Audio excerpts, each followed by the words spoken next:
Bonjour les amis. Salut tout le monde. Donc pour ceux qui ne nous connaissent pas, on est Guillaume et Sarah. On est partis en voyage au mois d'avril dernier à travers l'Amérique du Nord avec nos deux filles, Rosie qui avait 3 mois lors du départ et Elisa, 4 ans. Et on voyage à bord de Dumbo, un truck campeur. Donc on est parti de Montréal, on a traversé l'est des États-Unis jusqu'en Louisiane, on a fait le Texas, le Nouveau-Mexique, un petit bout de l'Arizona et ensuite on est rentré au Mexique. On est resté en panne un petit peu de temps. Si t'as suivi un peu les vidéos, t'as vu qu'on a eu beaucoup de galères. Depuis qu'on est au Mexique. Jour numéro 1 au Mexique, les galères ont commencé, donc voilà. Mais quand même, ça fait 3 mois et demi qu'on est ici au Mexique, voire bientôt 4 mois en fait dans ce on profite bien. Donc aujourd'hui, voilà, on se retrouve à Querétaro, qui est dans le centre, sur les hauts plateaux du Mexique. On a rejoint de la famille de Sarah ici. On profite un peu de ce moment en famille. Ça ne sera pas des moments qu'on va filmer. Voilà, c'est des moments qui, évidemment, qui nous appartiennent un petit peu. Puis il n'y a pas grand chose d'intéressant en soi. Et puis nous, ça nous fait une petite pause aussi. Ça fait une petite pause, exactement. Alors aujourd'hui, c'est une vidéo un peu particulière. On a beaucoup de choses à vous annoncer parce qu'on a plein de projets pour la suite et beaucoup de changements qui s'annoncent. Bienvenue sur notre chaîne YouTube. Nous, c'est Guillaume et Sarah.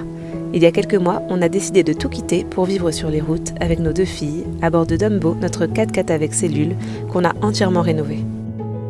À travers nos vidéos et les images tournées pendant notre voyage, on veut te faire découvrir les beautés de notre planète, partager avec toi nos rencontres inspirantes, nos plus beaux moments, nos coups durs, et aussi te montrer que partir à l'aventure avec de jeunes enfants, c'est possible.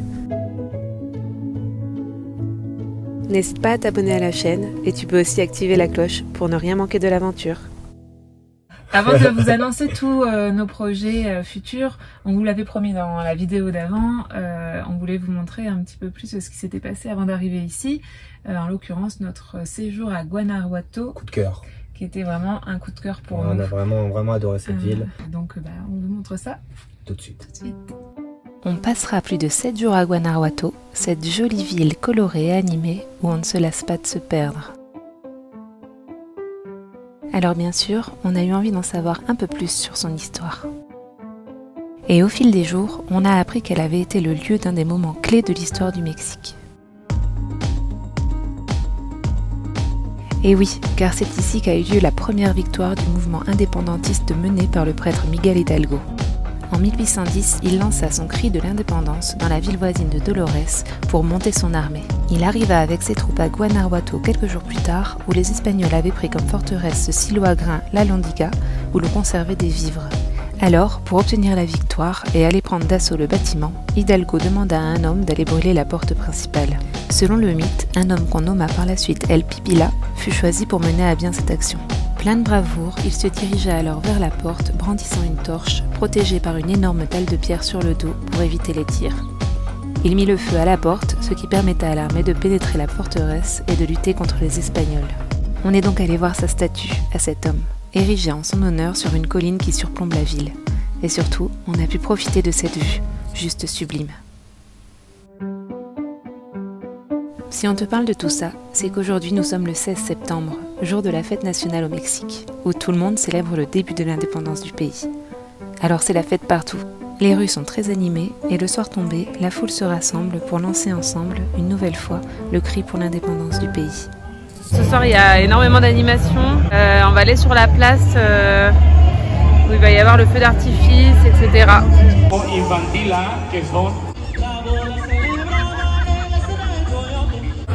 ¡Mexicanos y mexicanos! ¡Viva Hidalgo! ¡Viva Morelos! ¡Viva la independencia nacional! ¡Viva México! ¡Viva México!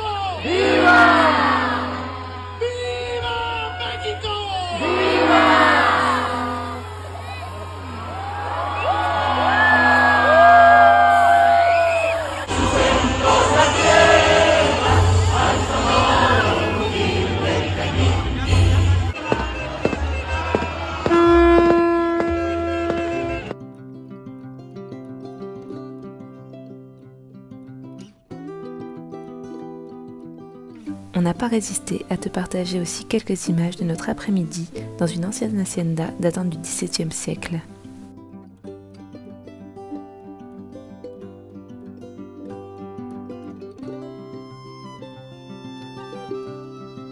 Cette magnifique demeure coloniale est entourée d'un jardin plein de charme.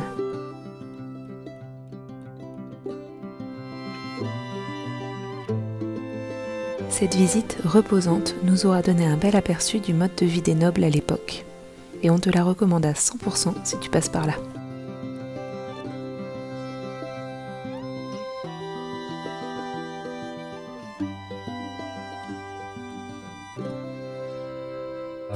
J'espère que ça a plu, hein, au Guanajuato. Alors c'est sûr qu'il faut y être pour pouvoir en voir, mais c'est vrai qu'on voulait partager ça avec vous.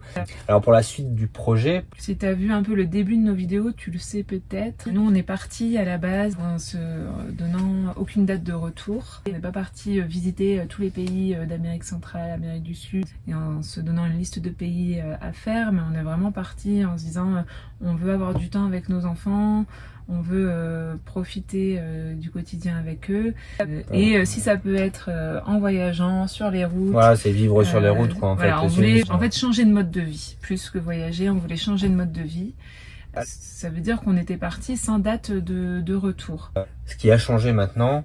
de par le fait qu'on a eu beaucoup de temps de réflexion. Pendant toutes ces petites galères qu'on a eues. Pendant les galères. Ce voyage illimité, on va le transformer en voyage limité, c'est-à-dire... on prévoit de rentrer. On prévoit de rentrer, pas en France, mais on prévoit de rentrer au Canada. Et Elisa nous a beaucoup réclamé ses amis, surtout en début de voyage.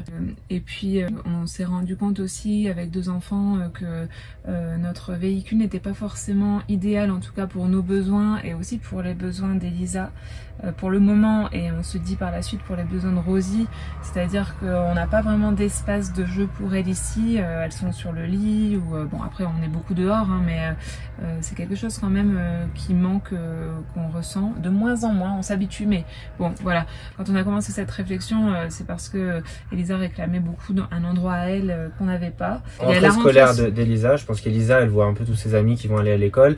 Au Canada, l'école commence à 6 ans, donc l'année prochaine ce sera la première rentrée des classes d'Elisa. Donc on s'est dit que c'était un bon moment pour rentrer. On aimerait avoir plus de stabilité avec le Canada.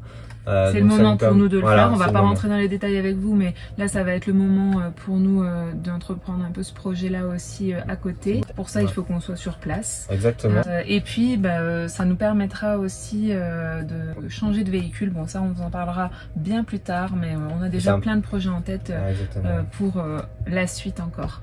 Depuis qu'on s'est rencontrés, on est tout le temps en voyage. Cette décision qu'on a prise, c'est pas de se dire on découvre le voyage, en fait c'est pas ce qui nous va. C'est quelque chose qui nous va. Enfin, c'est un mode de vie qui nous plaît énormément, on le savait, c'est pour ça qu'on est parti.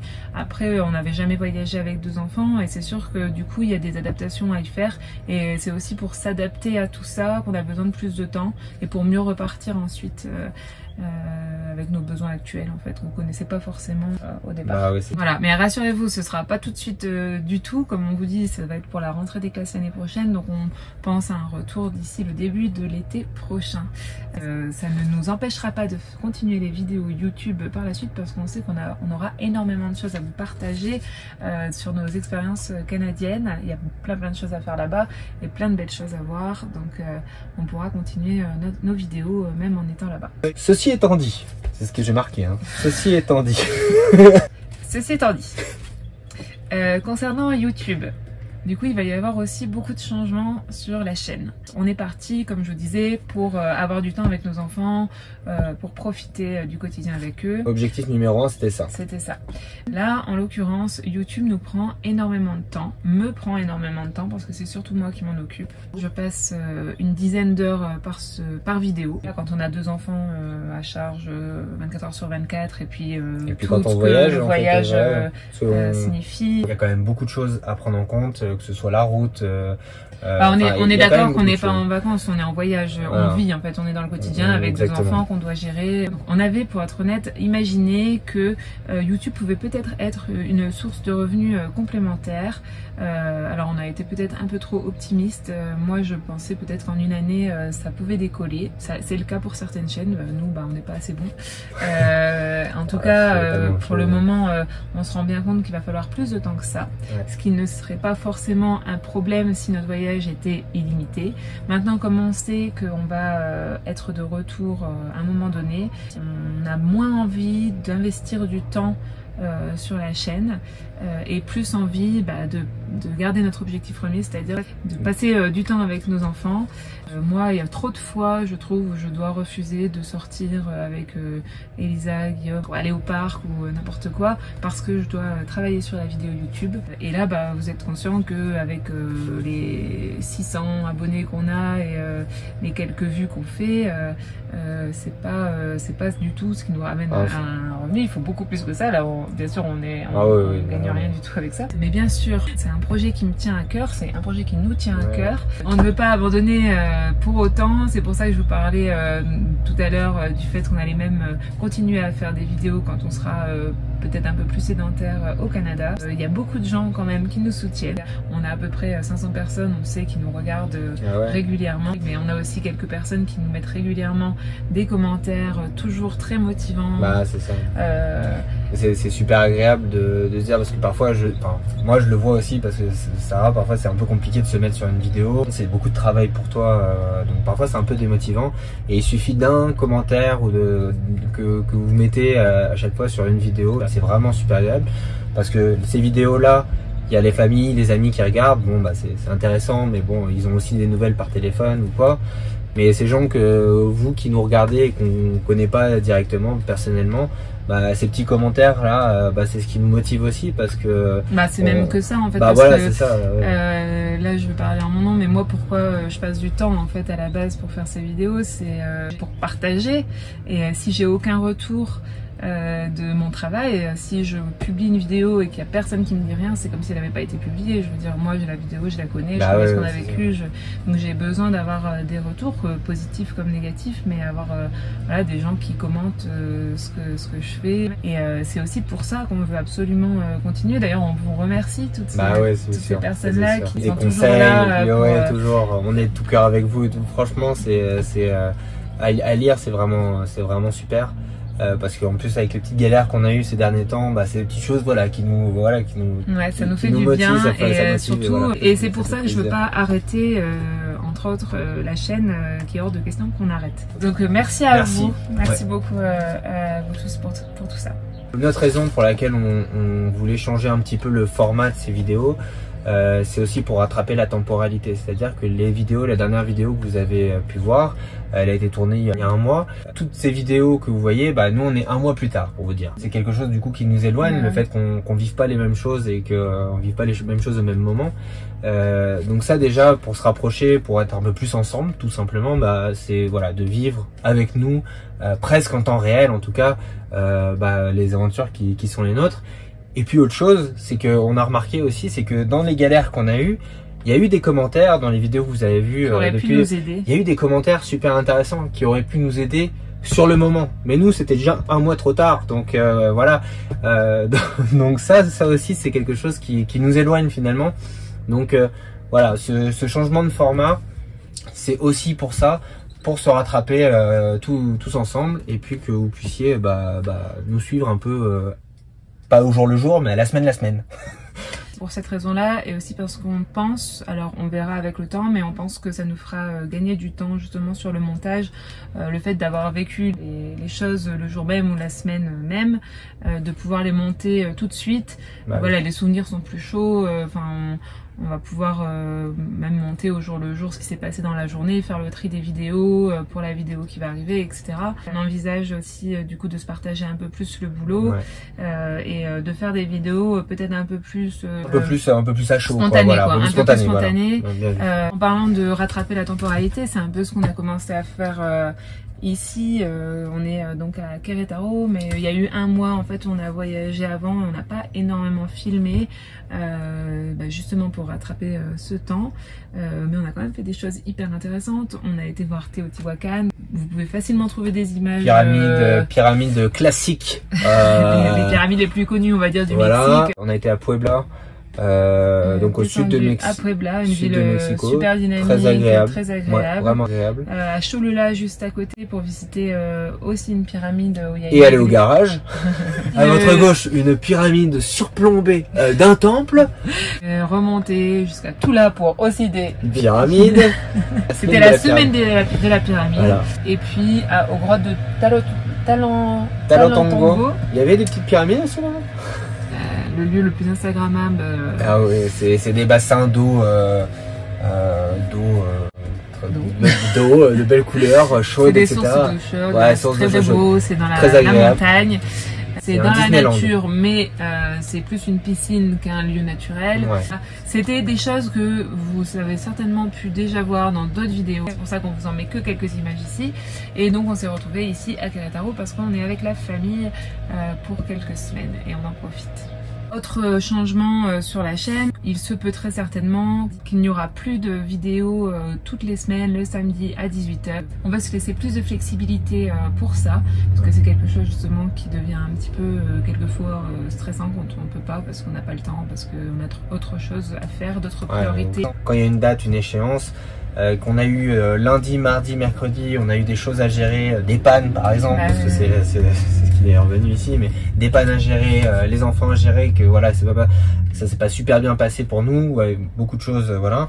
Bah il reste jeudi, vendredi, et puis alors là c'est le rush total, et puis donc ça devient stressant quelquefois et c'est pas du tout ce qu'on a envie de ressentir. Voilà. On a décidé d'être un peu plus souple, de faire les vidéos en fonction de ce qu'on avait à vous partager. Donc quelquefois peut-être qu'il y en aura 2 par semaine, quelquefois il y en aura qu'une sur 10 jours. Vraiment en fonction de ce qu'on a à vous partager. Et puis ce sera pas forcément le samedi. On sait pas encore trop comment ça va se développer, mais en tout cas on veut être plus souple, plus flexible sur les dates de parution et sur le contenu aussi. Et sur le contenu. Ouais. Ça va nous permettre aussi certainement d'ajouter des vidéos qui vont être plus thématiques sur le nomadisme, la vie, la van life en famille, etc. Peut-être vous partager plus de tips de voyage, etc. Des vidéos à thème. D'ailleurs, si vous avez des sujets à proposer, des choses qui pourraient vous intéresser, n'hésitez pas à le dire en commentaire, et puis on pourra peut-être par la suite créer des vidéos comme ça, parce que là c'est vrai qu'on est plus sur ce qu'on vit au fur et à mesure, on vous compte un peu notre voyage. Ce format là pourrait peut-être permettre un peu plus ce genre de vidéo.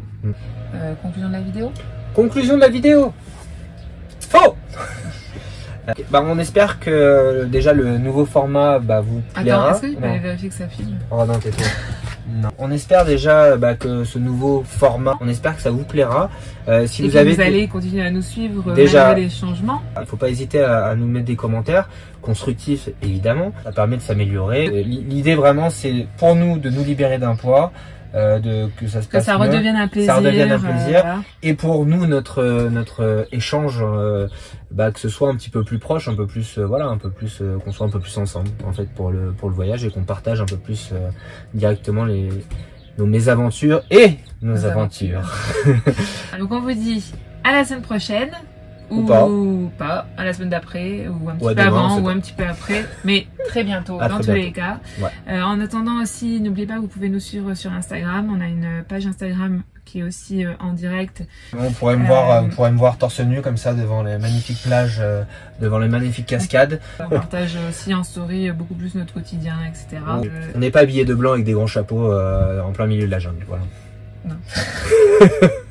N'oubliez pas de continuer à nous soutenir et puis à bientôt. À bientôt. Salut les amis. Salut.